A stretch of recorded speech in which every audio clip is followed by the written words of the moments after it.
할렐루야. 하나님을 예배하고 주의 말씀을 사모하는 주의 백성들에게 하나님의 크신 은혜와 축복이 함께 하시기를 간절히 축원합니다. 2월의 마지막 주일이 되었습니다. 새해가 시작된 지 얼마 안 된 것 같은데 참 시간이 빠르죠. 새해가 시작됐음에도 불구하고 여러 가지 사건 사고들, 또 자연재해, 특별히 코로나19로 인해서 전 세계가 걱정과 근심 가운데 있습니다. 이럴 때 우리가 무엇을 해야 하는가? 하나님 앞에 우리가 겸손히 기도하게 됩니다.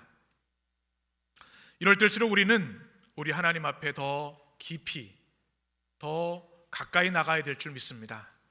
우리의 외부의 활동들, 인간의 활동들을 잠시 멈추고 살아계신 하나님, 창조주 하나님 앞에 더 깊이 나아가고 그분 앞에 엎드려 기도하는 시간들을 여러분 많이 갖게 되시기를 축복합니다. 시편 62편 1절과 2절의 말씀을 이렇게 우리에게 말씀합니다. 나의 영혼이 잠잠히 하나님만 바라며 나의 구원이 그에게서 나오는도다.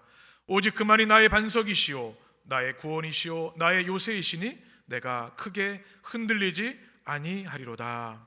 아멘. 다윗은 강력한 정치 지도자였고 최고의 권력자였지만 그의 인생에 참 비참하고 억울하고 때로는 통곡할 만한 많은 어려움들이 있었습니다. 심지어 아들에게 배신을 당하기도 하고 충신들에게 칼을 맞을 위기도 경험하게 되었습니다. 그런 가운데 그의 고백은 무엇인가 하면 내가 바라고 의지할 분은 살아계신 하나님밖에 안 계신구나, 이것을 깨닫게 됩니다. 그리고 주님만이 우리의 피난처이심을 고백합니다. 나의 반석이요 구원이요 요새이시다, 이렇게 고백합니다. 반석이 무엇입니까? 영원한 바위, 흔들림 없는 하나님의 보호하심을 말합니다.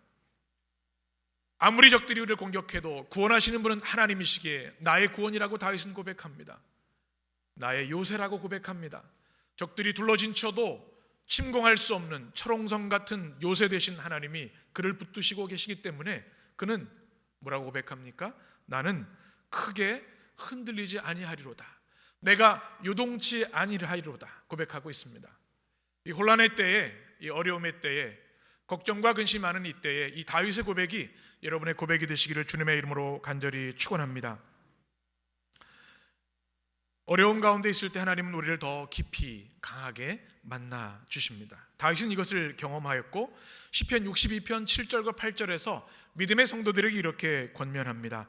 나의 구원과 영광이 하나님께 있으며 내 힘의 반석과 피난처도 하나님께 있도다. 백성들아 시시로 그를 의지하고 그의 앞에 마음을 토하라. 하나님은 그의 피난처, 우리의 피난처시로다. 여러분의 아멘이 되시길 간절히 축원합니다. 이 어려울 때에 시시로 하나님을 의지하시기 바라고 하나님 앞에 여러분의 걱정, 근심, 문제들을 다 토로하며 기도하시기를 바랍니다. 왜 그렇습니까? 하나님이 우리의 피난처 되시기 때문에 그렇습니다. 우리 오늘 예배에서 부른 찬양, 찬송가 70장, 제가 참 좋아하는 찬송인데요, 가사가 이렇습니다. 피난처 있으니 환난을 당한 자 이리 오라. 땅들이 변하고 물결이 일어나 산 위에 넘치되 두렵지 않네. 이방이 떠들고 나라들 모여서 진동하나 우리 주 목소리 한 번만 바라면 천하의 모든 것 망하겠네. 만유주 하나님 우리를 도우니 피난처 요새시라. 난리를 그치게 하시니 세상에 창검이 쓸데없네. 높으신 하나님 우리를 구하니 할렐루야. 괴로움이 심하고 환난이 극하나 피난처 되시는 주 하나님. 이 찬양이 이 어려운 때에 우리에게 가슴으로 고백되고 또 피난처 되신 하나님의 은혜로 우리에게 주시는 세상이 줄 수 없는 평안이 여러분 가운데 임하게 되시기를 축원합니다. 피난처가 있는 사람은 안심할 수가 있습니다. 피할 곳이 있기 때문에 그렇죠. 그러나 세상의 피난처는 완전하지 않습니다. 세상의 권력자들도 지하 벙커를 만들기도 하고요, 최강의 경호 인력들을 동원하기도 합니다. 그러나 그것이 완전할까요? 그렇지 않습니다. 우리 인간의 생명은 아침 안개 같은 경우들이 많습니다. 최고 권력자였던 스탈린의 이야기를 기억하시죠? 그가 최고의 권력을 가지고 있었지만 궁 안에 방 15개를 만들고 매일 돌아가면서 잠을 잤다고 합니다. 충신들, 경호 인력들이 그를 지켜도 언제 그를 침투해서 암살할지 모르기 때문에 두려움과 불안 가운데 살았다는 것입니다. 인간의 피난처는 완전하지 않습니다. 그러나 오늘 찬송가 70장의 고백의 피난처이신 우리 하나님은 모든 죽음과 절망을 이기게 하시고 보호하시는 완전한 우리의 피난처 되시는 줄 믿습니다. 피난처 되신 하나님이 우리를 붙들고 계시기에 이 혼란과 어려움의 때에도 당황하지 않고 낙심하지 않고 더욱더 주님의 은혜를 사모하고 주님께 가까이 나오는 믿음의 백성들 되시기를 축복합니다. 하나님이 피난처 되신 백성에게 이것보다 더 큰 축복이 어디 있겠습니까? 우리는 지난 주일 하나님이 피난처 되시는 백성들의 축복을 나눴습니다. 광야에서 40년을 지나 출애굽의 백성들은 약속의 땅 가나안에 가길 원했습니다. 건널 수 없는 요단강이 앞에 놓여 있었지만 하나님은 믿음으로 말씀으로 성결함으로 그 요단을 마른 땅으로 건너게 하셨습니다. 그때 주님은 무엇을 명하셨습니까? 다시 할례를 행하라. 이 거룩한 땅, 약속의 땅에 들어갈 때 너희들이 먼저 성결하고 하나님의 백성으로 거듭나야 한다는 주님의 말씀이었고요, 피난처 되신 하나님께서 그들에게 축제를 열어주셨습니다. 바로 6월절의 회복, 38년 동안 잃어버렸던 구원의 감격과 축제를 그 땅에서 회복시켜 주신 겁니다. 누구 앞에서요? 적들의 목전에서, 여리고의 성읍에 있는 그 평지 안에서 적들이 눈뜨고 보고 있는 그 상황에서도 하나님이 허락하신 축제를 그래 누릴 수 있었습니다. 여러분, 우리가 이 어려움과 질병의 공포에 있을 때 중요한 것이 뭔가 하면 두려워하는 마음을 우리가 경계하는 것입니다. 우리가 최선을 다해 예방하고 잘 대처해야 하겠지만 우리의 마음은 견고하며 흔들림이 없어야 될 줄 믿습니다. 아무리 적들이 그들을 노린다 할지라도 하나님이 피난처 되시기에 그들은 그곳에서 6월절 구원의 축제에 참여했습니다. 이것을 우리는 소울 피스트, 영혼의 축제라고 얘기합니다. 우리의 인생은 이 질병뿐만 아니라 우리를 억누르고 고통스럽게 하고 위협하는 많은 사건들에 직면합니다. 그러나 주님을 믿고 예배하는 백성들은 그 영혼의 축제, 그 어떤 외부의 조건과 상황들도 빼앗아갈 수 없는 줄 믿습니다. 적의 목전에서 축제를 주신 은혜가 우리 성도들에게도 임하게 되시기를 간절히 축원합니다. 이제는 오늘 말씀은 하나님 주신 또 크신 은혜인데요, 이 광야에서 아무것도 먹을 수 없는 허벌판 이 땅에서 주의 백성들을 어떻게 먹이시는지를 오늘 말씀에서 우리에게 증거해 주고 계십니다. 여러분, 먹는 거 좋아하시죠? 싫어하시나요? 우리 인생에 있어서 우리가 뭐 큰 가치와 대의를 위해서, 꿈과 비전을 위해서 일하지만 먹는 것만큼 우리 인생에 중요한 것이 없습니다. 잘 먹는 것, 우리 인생의 중요한 삶의 요소입니다. 아무리 장정이라 할지라도 며칠 굶어 보십시오. 힘을 쓰지 못합니다. 잘 음식을 공급받는 게 중요하고요, 우리 인생에 가장 중요한 게 뭔가 하면 또 행복한 식탁이 있는 것입니다. 여러분, 지금 살아오시면서 몇 끼나 식사를 하셨습니까? 아마 셀 수 없을 것 같아요. 그런데 그 많은 식사 중에 우리가 잊을 수 없는 감동이 있는 식사들이 있을 겁니다. 큰 위로를 받았던 식탁, 치유를 경험했던 식탁들이 있을 겁니다. 여러분, 어떤 식탁들이 여러분에게 있으셨습니까? 저는 군목 훈련을 하면서 나도 참 연약한 사람이구나 이런 것을 깨달았습니다. 저는 육군 삼상관학교에서 군사훈련을 받았는데요, 육체훈련이 힘드니까 이 배고픔이 너무 간절한 거예요. 그리고 처음 훈련을 끝나고 군인교회에 갔는데 예배 끝나고 초코파이를 주시더라고요. 그래서 평소에는 거들떠 보지도 않았는데 그 초코파이가 얼마나 맛있는지 하나를 그냥 거의 한 입에 우걱우걱 먹어버렸습니다. 그리고 나서 저뿐만 아니라 몇 명이 다시 줄을 서서 한 개를 더 먹었던 기억이 납니다. 야, 참 유치하다 나도. 아이고,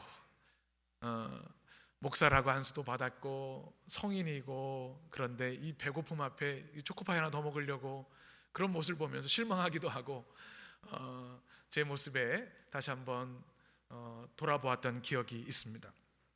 그런데 주일 저녁 예배를 끝나고 나면요, 군대에서 먹을 수 없는 맛있는 식탁이 준비되어 있었습니다.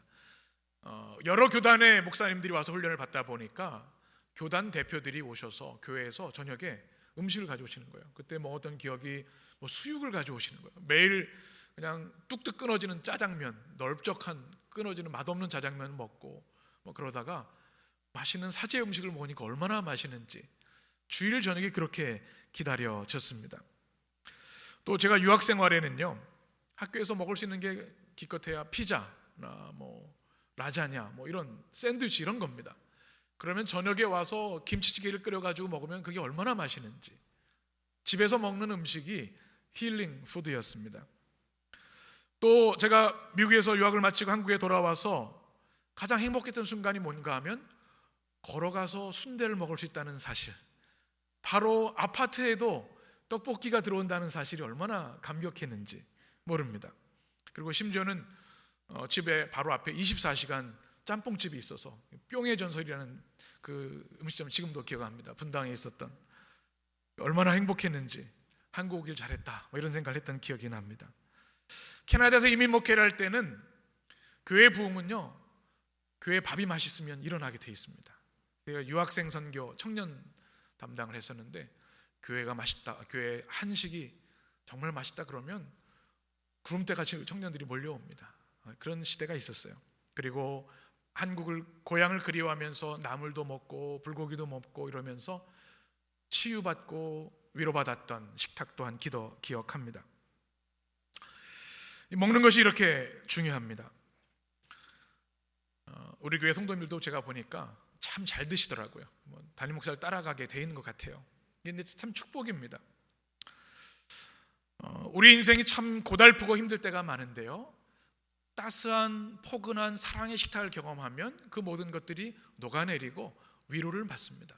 전 우리 교회 성도들의 식탁이, 또 우리 교회의 식탁이 주님의 위로와 치유와 기쁨이 있는 식탁이 되었으면 좋겠습니다. 식탁은 음식만 나누는 것이 아니기 때문에 그 식탁에는 하나님의 위로와 격려가 있기 때문에 그렇습니다. 누가복음 5장 27절에 보면요, 세리마태가 등장합니다. 매국노라고 하는 낙인이 찍힌 이 사람들에게 친구는 아무도 없었습니다. 손가락질하고 침을 뱉었습니다. 이런 매국노 같은 일하고 돈은 많이 벌었지만 친구가 아무도 없었습니다. 그런데 주님이 그를 보셨습니다. 아데사토, 그의 외면의 모습이 아니라 내면에 고민하고 아파하는 그 영혼을 보시고 주님은 말씀하십니다. 나를 따르라. 세리마태는 주님의 음성을 듣고 기뻐 뛰며 주님을 따르게 되고요, 놀라운 변화를 갖습니다. 그동안 집을 꽁꽁 닫았던 그가 문을 개방해서 예수님과 많은 사람들을 위해 잔치를 벌인 겁니다. 축복의 식탁이었고요, 성경에서는 그걸 큰 잔치라고 얘기합니다. 성경의 언어로는 도켄이라는 단어입니다. 뭐냐면 하나님이 끌어안아 주시다라는 뜻입니다. 축제가 무엇인가? 식탁이 무엇인가? 하나님이 우리를 품어주시고 포용해 주시는, 안아주시는 것이 축제인 줄 믿습니다. 주님의 식탁에 이것이 있다는 것입니다. 오늘 성경에 보게 되면 바로 이스라엘 백성이 광야에서 하나님께서 도켄, 아무것도 먹을 것이 없는 황량한 곳에서 그들을 먹이시는 은혜를 성경을 통해 우리에게 증언해 주고 있습니다. 여러분의 삶에도 황량한 이 세상 가운데 주님의 치유의 식탁, 위로의 식탁, 감사의 식탁이 임하게 되시길 간절히 축원합니다. 먼저 하나님께서 광야에 주신 첫 번째 식탁은 하늘에서 내려온 만나였습니다. 이스라엘 백성이 출애굽을 해서 가나안에 이르기 전까지 주셨던 것이 바로 하나님 주신 만나였는데요, 여러분 만나를 많이 들어보셨죠? 만나면 뭐가 가장 먼저 떠오르십니까? 예전에 제가 분당에는 만나교회 사역을 한 적이 있는데 사람들이 이 성경의 만나가 아니라 만나는 교회라고 생각하는 경우도 있고 맛이 있다라고 생각하는 경우도 있는 것 같습니다. 그런데 만나는 성경의 언어죠. 그래서 저는 만나하면 가장 먼저 떠오르는 것이 출장 뷔페입니다. 왜냐하면 제가 1999년에 서울에 있는 창천교회 신촌에서 결혼했는데요. 그때 결혼식 식사했던 뷔페가 만나 뷔페였습니다. 제가 왜 기억하고 있을까요? 너무 맛있어서. 신랑이 다른 정신이 없을 텐데 그 출장 뷔페 이름까지 기억하고 있습니다. 풍성한 음식이 있어서 오시는 분들이 너무 잘 드셨다고. 그래서 그걸 기억하고 있었는데요. 제가 미국하고 캐나다 사역을 마치고 한국에 돌아와서 아현교회 사역을 했는데 보니까 그 만나 뷔페가 아현교회 장로님이 하신 거였더라고요. 그래서 얼마나 감사한지 토요일마다 교회 결혼식은 무조건 만나 뷔페입니다. 그래서 풍성하게 식사를 했던 기억이 있습니다. 그래서 만나 하면 저는 이 뷔페가 떠오르는데요. 사실 이 성경에 나오는 만나는 그렇게 화려한 식탁이 아닙니다. 이스라엘 백성이 광야를 지나갑니다. 이것은 힘든 여정이었지만 축복이었습니다. 애굽의 노예로 있었던 비참함을 끊어냈기 때문에 그래요. 홍해를 건넌 감격이 있었습니다. 얼마나 그들이 행복했을까요? 찬양하며 광야를 지나 가나안을 향했을 겁니다. 그런데 이 백성들이 얼마 가지 않아서 하나님을 원망합니다. 모세를 원망합니다. 왜 원망했을까요? 배가 고파서 원망했습니다. 배가 고파서 먹을 것이 없어서. 이것이 출애굽기 16장 2절부터 나오는 말씀인데요. 이렇게 말씀합니다. 이스라엘 자손 중 온 회중이 그 광야에서 모세와 아론을 원망하여 이스라엘 자손이 그들에게 이르되 우리가 애굽 땅에서 고기 가마 곁에 앉아있던 때와 떡을 배불리 먹던 때에 우리 여호와의 손에 죽었더라면 좋았을 것을 너희가 이 광야로 우리를 인도해 내어 이 온 회중이 주려 죽게 하는도다. 배은망덕한 모습이 아닙니까? 하나님이 놀라운 은혜로 해방해 주시고 홍해를 건너게 하셨는데 배고픔 때문에 하나님을 원망하고 있는 겁니다. 우리 인생에도 이런 경우들이 참 많죠. 우리 주변에도 사람이 평소엔 참 좋다가 배고프면 이상해지는 사람들이 있어요. 저도 그 중에 한 사람인데 잘 먹어야 됩니다. 제때제때 식사를 해야 됩니다. 이스라엘 백성이 배가 고프니 하나님의 베푸신 큰 은혜는 잊어버리고 당장 그들의 배고픔 때문에 하나님 원망하고 있습니다. 혹시 이것이 우리들의 모습은 아닌가? 근데 주님은 그들을 나무라지 않으시고요. 출애굽기 16장 11절부터 15절을 보게 되면 하나님께서 하늘의 양식을 그들에게 내려주셔서 먹여주십니다. 성경에 보면 저녁에는 메추라기를 내려주셨습니다. 사진을 보시면 이것은 근동에 있었던 그 꿩과의 그런 새를입니다. 이 단백질을 공급해 주시는 것이죠. 이것은 만나와 달리 한 달 동안만 하나님이 광야에서 허락해 주셨습니다. 아침에 주시는 양식이 있었는데 그것이 뭔가 하면 성경에 보면 이슬이 마른 후에 광야 지면에 작고 둥글며 서리같이 가는 것이라고 성경이 기록하고 있습니다. 그래서 광야에 아침에 나갔던 백성들이 이것을 보면서 이게 뭐야? 이제까지 보지 못했던 것이거든요. 이게 뭐야? 히브리어로 만후 이렇게 얘기하다가 그 음식의 이름을 만나라고 명명하게 된 것이죠. 출애굽기 16장 31절에 이렇게 말씀합니다. 이스라엘 족속이 그 이름을 무엇을 했습니까? 만나라 하였으며 가시같이 시고 맛은 꿀 섞은 과자 같았더라. 이것은 식물학자들에 의하면 이 광야에 하나님이 허락하신 초자연적인 식물로 이것을 통해서 빻아서 떡도 만들어 먹을 수 있고 죽도 만들 수 있는 그런 양식을 주신 겁니다. 이것은 하늘에서 내려주신 신비로운 양식인 거죠. 그들이 얼마나 감격했을까요? 아무것도 먹을 수 없다고 생각했던 그 땅에 하나님은 메추라기와 만나로 그를 매일매일 먹여주셨습니다. 여러분, 여러분의 인생에 만나를 경험해 보신 적이 있으십니까? 오늘날에도 만나는 존재하고요. 하나님은 우리의 필요를 기가 막히게 채워주시고 먹여주십니다. 저의 삶과 목회에도 수없이 많은 만나들이 있었습니다.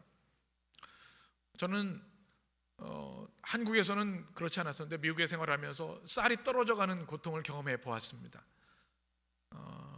정말 재정적인 여유가 없이 유학을 떠나서 6개월밖에 버틸 수 없는 상황이었었는데 점점 시간이 지나면서 어려움이 닥쳤죠. 그래서 한인 마트에 가서 제일 고민했던 게 새우깡이 먹고 싶은데 못 샀던 기억이 있습니다.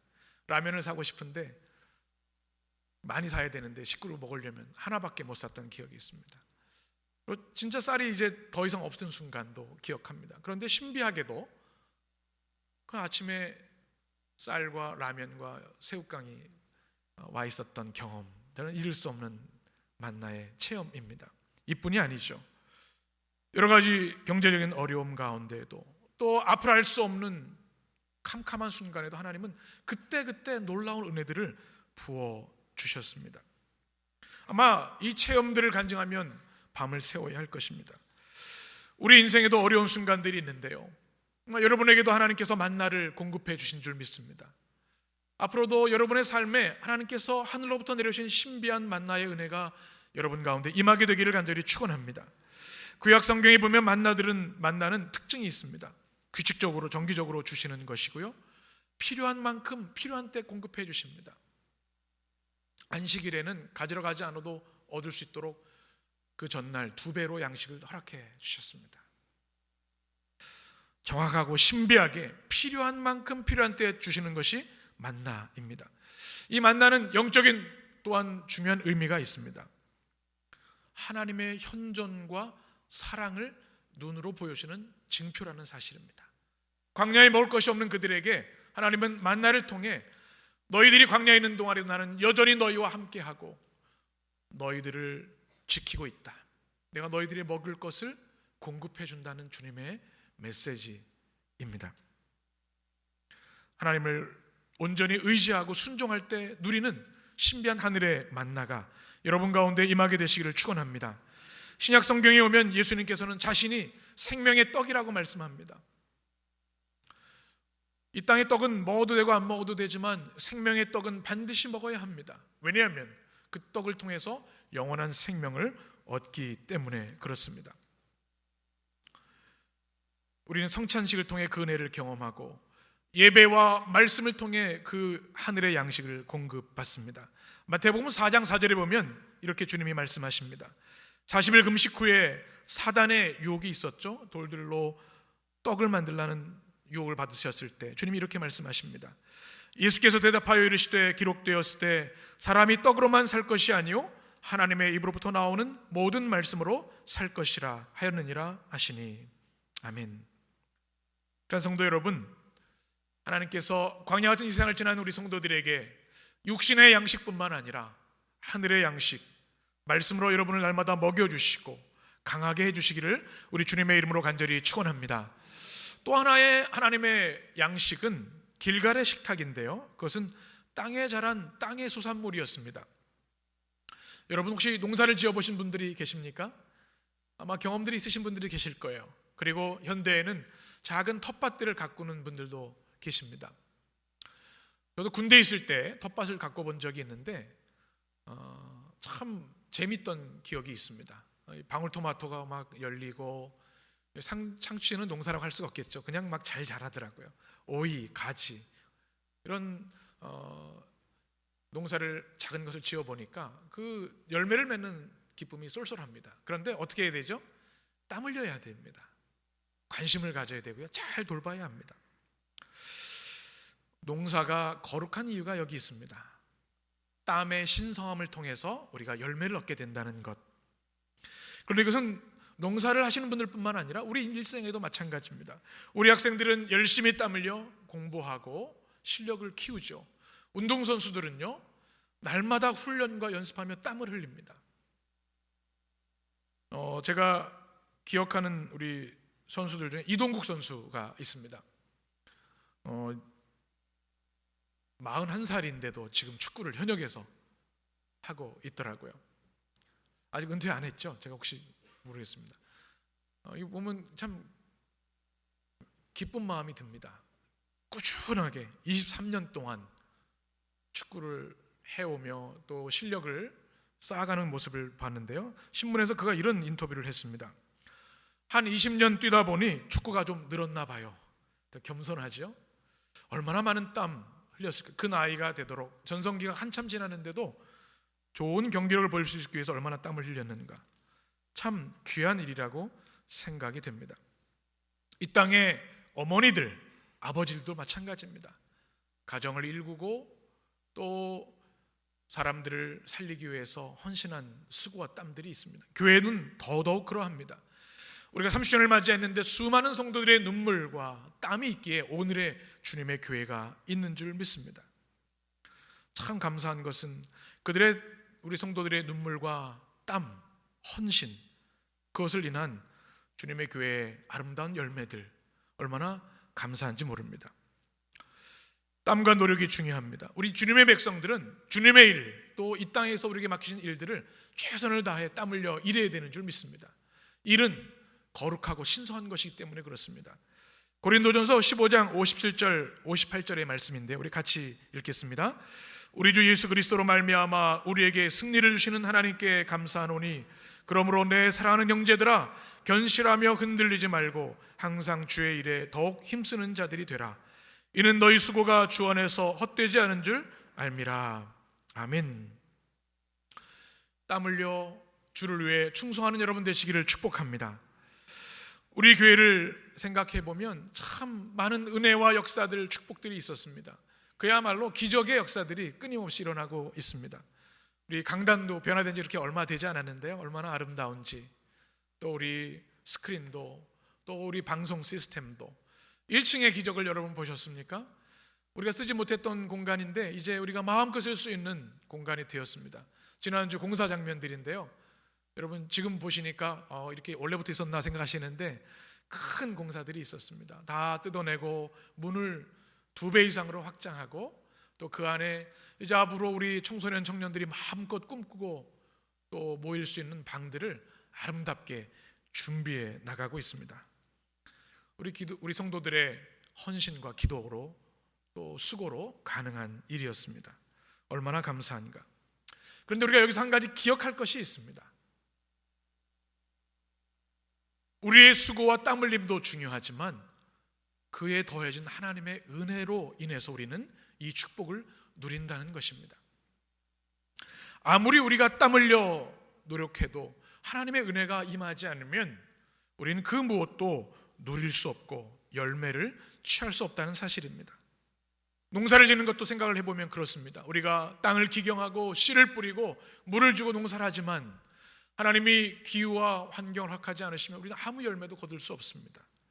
우리 인생도 그렇습니다. 우리가 우리의 노력으로 이룬 것 같지만 우리의 수고와 헌신이 분명히 있지만 하나님이 은혜를 주셨기에 우리가 지금 호흡하며 살아가고 우리가 주신 많은 것들을 누리며 살아갈 수 있는 것이죠. 우리의 재산도 돈도 실력도 또 성취도 주님의 은혜 없이는 존재할 수 없다는 사실입니다.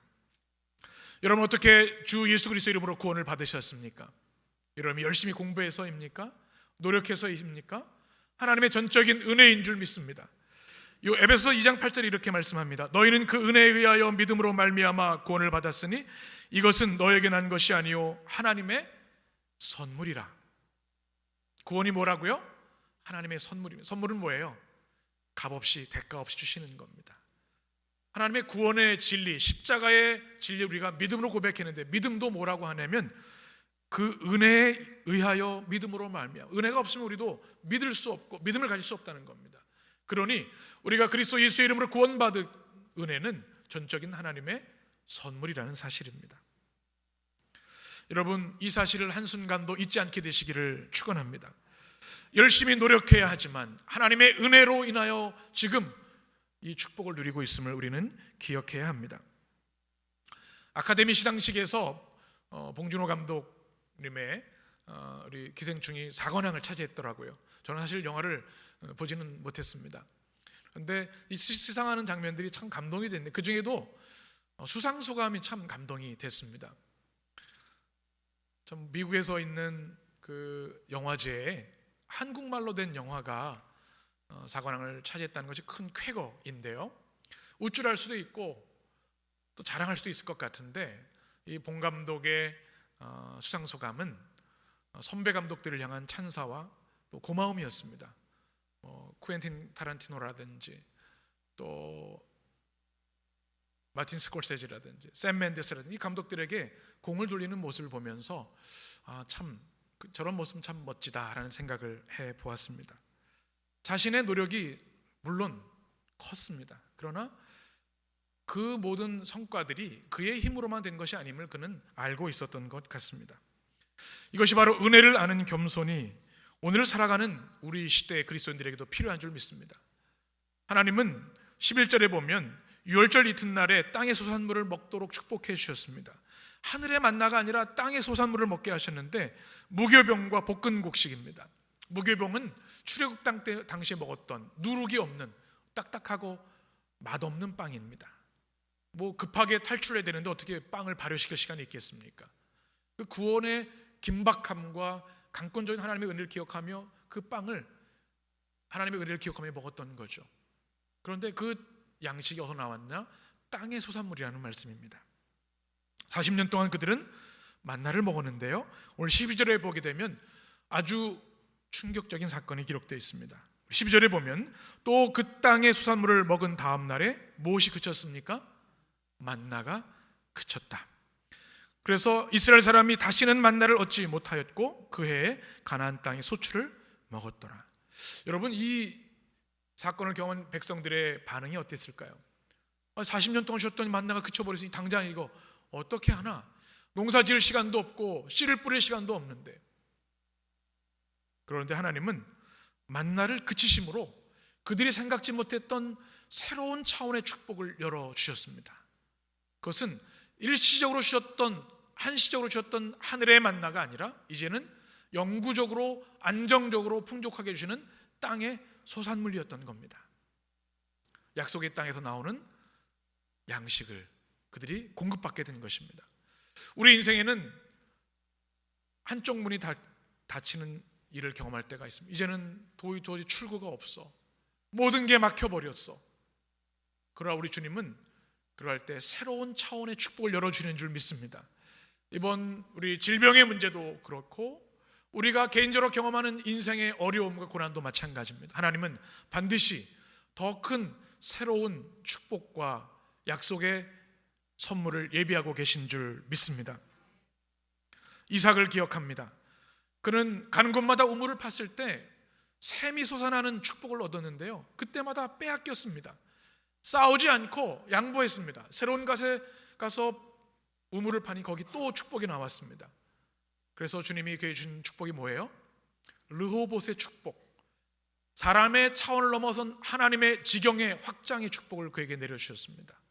우리 성도들에게도 만나가 그칠지라도 하나님이 주시는 새로운 차원의 더 큰 축복, 르호봇의 축복이 임하게 되시기를 간절히 축원합니다.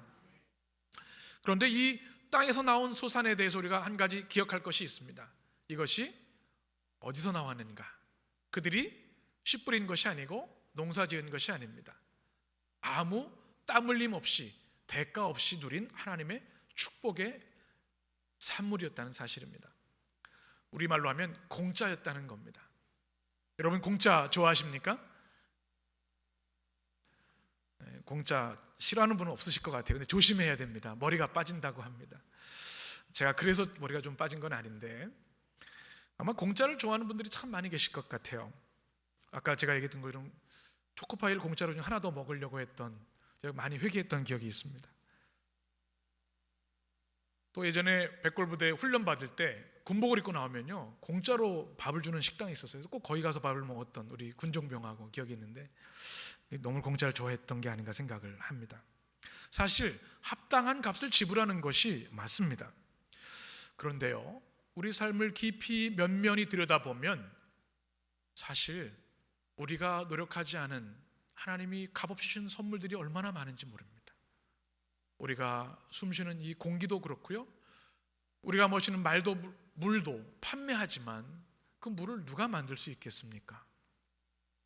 우리가 숨쉬는 것 우리 힘으로 할 수 있는 게 아니죠. 하나님이 허락하셔야 할 수 있는 겁니다. 이 모든 것 하나님의 값없이 주시는 선물인 줄 믿습니다. 이스라엘 백성이 그 땅에서 씨 뿌리지 않고 농사하지 않았지만 가나안에서 땀 흘리지 않고 허락하신 곡식을 취하게 하셨던 것처럼 우리 하나님은 우리의 노력을 넘어서 주시는, 값없이 주시는 하나님의 축복으로 우리를 날마다 채워주시는 줄 믿습니다. 이제 2월 26일 이번 수요일부터 사순절이 시작됩니다.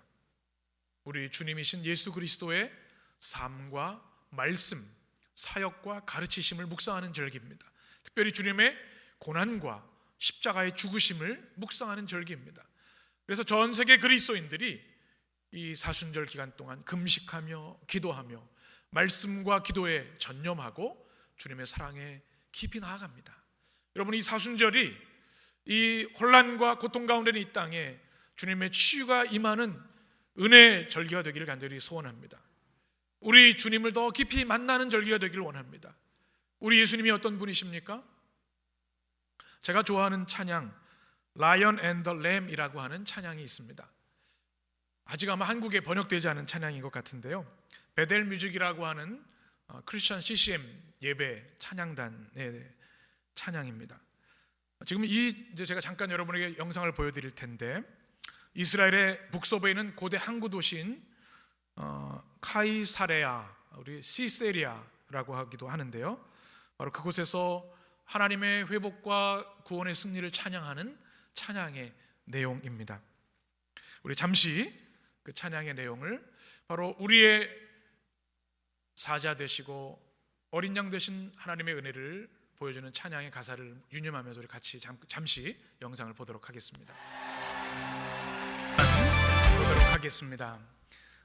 필요하신 분들은 한번, 제가 사순절에 묵상하는 찬양인데요, 아직 번역이 안 돼서 아쉽지만 앞으로 또 번역되어서 또 우리 많이 부를 수 있는 찬양이 되었으면 좋겠습니다. 이 찬양의 배경은 요한계시록 5장과 7장의 말씀입니다. 요한계시록 7장에 보게 되면 14만 4천이라는 숫자가 등장합니다. 이게 신천지를 비롯한 이단들이 성경을 곡해하고 왜곡하는 내용 중에 하나입니다. 그래서 그 숫자를 채워야 된다 얘기를 하는데, 이것은 참으로 성경을 잘못 이해하고 있는 내용입니다. 14만 4천이 무엇일까요? 이것은 상징의, 또 주님이 숨겨주신 은혜의 메시지가 담겨 있습니다. 이 요한계시록이 쓰여진 배경은 뭔가 하면 로마 황제의 극심한 그리스도인의 탄압 가운데 있습니다. 그래서 성경을 기록하고 회람할 때 이것이 무슨 뜻인지 알면 그것이 금지되고 말씀을 들을 수가 없는 상황인 겁니다. 그래서 반모섬의 이 요한이 수많은 상징과 은유와 숫자를 통해서 요한계시록을 기록을 했습니다.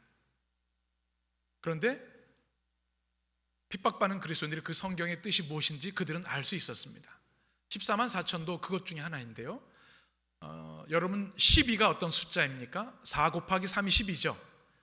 하늘의 숫자, 땅의 숫자가 곱해한 완전수가 12입니다. 그래서 12제자, 12지파가 있죠. 바로 하나님의 백성들을 뜻하고, 거기에 12에 또 12를 곱하면 몇이죠? 여러분 암산을 자꾸 하셔야 우리가 치매 예방에 좋습니다. 144, 그렇죠? 완전수에 완전수를 더해서 하나님의 완전하신 은혜가 공급받는 백성들, 거기다가 1000을 곱하면 뭐예요? 14만 4천입니다. 1000은 부족함이 없는 풍족한 하나님의 축복을 말합니다. 그래서 24만 4천은 그냥 숫자로 카운팅하는 숫자가 아니라 예수 그리스도의 보혈을 믿고 구원받은 하나님의 백성들, 핍박받는 주님의 교회의 백성들을 뜻하는 숫자입니다. 근데 14만 4천을 인친다고 하는 말씀이 요한계시록 나오는데, 하나님이 그들을 기억하시고 고난과 환난 가운데 있을지라도 잊지 않으시고 반드시 구원하신다는 메시지가 요한계시록에 등장한 내용입니다. 요한계시록은 종말의 때 사행심을 일으키는 그런 말씀이 아니라 이 시대에 고난받고 핍박받는 진리의 백성들, 그리스도를 따르는 백성들이 주는 위로와 소망의 편지라는 사실입니다. 메시지가 뭐냐면 이겁니다. 그리스도께서 반드시 승리하신다. 그리고 어떤 어려움과 고난이 있다 할지라도 그리스도를 끝까지 믿고 신뢰하는 백성들은 결코 패하지 않고 승리할 것이다. 그것이 요한계시록의 메시지입니다. 오늘 이 Lion and the Lamb이 그 클라이막스인데요, 주님이 어떤 분이신가? 사순절에 우리가 만날 주님이 어떤 분이신가? 어떤 분이에요? 사자, 유다의 사자이시고 하나님의 어린 양이라는 거예요. 사진을 한번 보여주시면요, 사자 어린 양이 같이 있죠? 이거 바로 우리 주님을 뜻하는 말씀입니다. 요한계시록 5장 5절 7절에 나오는 그 말씀, 주님은 유다의 사자로 승리하시고 하나님의 어린 양으로 모든 죄를 속량하시는 은혜, 그 은혜를 부시는 분이 우리 주님이시라는 말씀입니다. 오늘 우리가 들려드린 찬양 Lion and the Lamb이라고 하는 찬양 가사가 이렇습니다. 후렴의 가사인데요. Our God is the Lion of Judah. 우리 하나님은 사자, 유다의 사자이십니다. He's roaring with power and fighting our battles. 그는 권능으로 포효하시며 우리의 전쟁을 대신 싸워 주십니다. And every knee will bow before him. 그래서 모든 사람이 주님 앞에 무릎을 꿇고 경배할 것입니다. Our God is the lamb that was slain. 우리 하나님은 양, 죽임당하신 어린 양이십니다. For the sin of the world, his blood breaks the chains. 세상의 죄를 위해 그의 피가 죄의 사슬을 끊었습니다. And every knee will bow before the lion and the lamb. 그래서 모든 무릎이 사자이자 어린 양이신 예수님 앞에 꿇을 것입니다. Oh, every knee will bow before the lion and the lamb. 모든 무릎이 사자이시자 어린 양이신 주님 앞에 꿇어 경배할 것입니다. 참으로 아름다운 찬양이죠. 고난당하고 어려움 가운데 있는 그리스도인들에게 주신 하나님의 진리의 말씀, 승리의 메시지인 줄 믿습니다. 참으로 어렵고 힘든 세상을 우리는 살아갑니다. 두려운 일들이 많이 있습니다. 코로나19 바이러스뿐만 아니라 우리 인생에는 감당하기 어려운 문제들이 참 많습니다. 그러나 바로 그 모든 문제를 해결해 주시고 우리를 지키시기 위해 우리 주님은 이 땅에 연약한 인간의 몸을 입고 오셨고 이제 그 구원과 승리의 역사를 시작하기 위하여 사순절의 언덕을 오르십니다. 우리 주님은 어린 양으로 우리에게 오십니다. 힘이 없고 연약한 존재이지만 흠 없으신 우리 주님이십니다. 우리 모든 죄를 단 한 번의 완전한 희생물이 되셔서 십자가에 보혈을 흘려주심으로 우리의 모든 죄를 깨끗이 씻어주시고 죄의 사슬을 끊어주셨습니다. 또 우리 주님은 유다의 사자로 이 땅에 오십니다. 죄와 질병, 영원한 죽음과 저주에서 승리하시고 우리를 승리로 이끄시는 주님, 우리의 모든 싸움을 대신 싸워주시는 용맹하신 사자, 반드시 승리하시는 사자로 우리에게 오십니다. 바로 그 주님이 우리 주님이신 줄 믿습니다.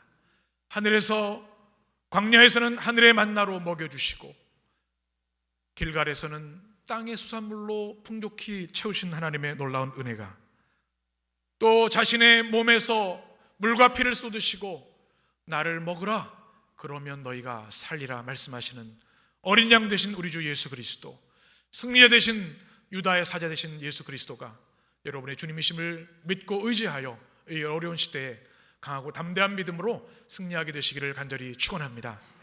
기도하겠습니다.